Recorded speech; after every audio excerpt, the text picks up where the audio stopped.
Pengajian 40 harian mendiang Vanessa Angel digelar di The Tribrata Dharma Wangsa, Jakarta Selatan, Senin, tanggal 13 Desember tahun 2021.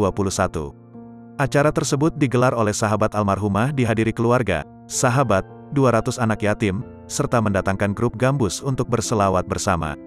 Sahabat Vanessa Angel, sekaligus penggagas acara pengajian tersebut, Milano Lubis mengungkapkan biaya yang dihabiskan.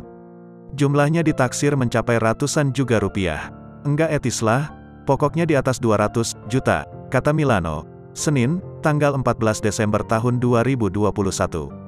Kendati demikian, Milano sendiri tak ingin menganggap acara yang digagasnya tersebut dibilang mewah.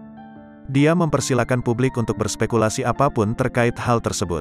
Menurut Milano, tujuan utama dalam membuat acara tersebut yakni semata-mata untuk mendoakan artis yang telah dianggapnya sebagai adik tersebut.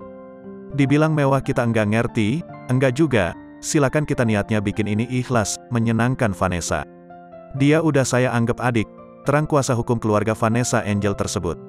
Lebih lanjut, Milano mengaku beruntung acara yang diselenggarakannya tersebut mendapat dukungan banyak pihak, baik secara material maupun non-material.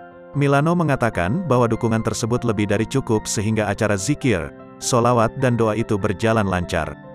Kalau ide dari saya, ternyata banyak yang support, alhamdulillah. Kita enggak perlu minta semua datang. Kalau support kan bukan hanya dari uang tapi dari tenaga, dari pikiran, semuanya enggak bisa dinilai sama uang, tuturnya.